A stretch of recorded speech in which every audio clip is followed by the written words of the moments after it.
I have here a very big canvas. It is 30 by 48 inches. But since sometimes I have difficulty in mixing colors, kaya bumili ako nitong color wheel. This is very useful kapag nag-mix ka ng color.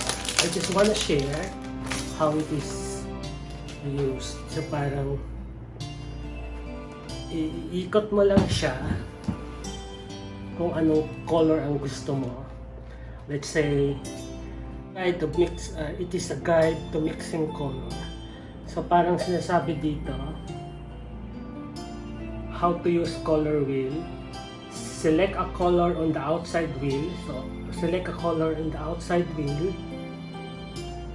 Align it with the color on the inside wheel. And the mixture appear in the window. So parang ganito pala yan. Ang paggamit itong color wheel, kung ano yung lumabas dito, yun ang mimix mo dito. So let's say gusto ko ng purple. So this is the purple. So ang kailangan ko ay red, orange, and blue. Magiging ganitong kulay. Let's say gusto ko ng apple green. So it's the yellow, green, and black ng konting black. Adding black to yellow, green, ito ang labas. Gusto ko na sky blue.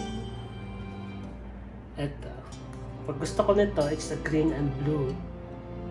Pag parang yellow, green, ito din.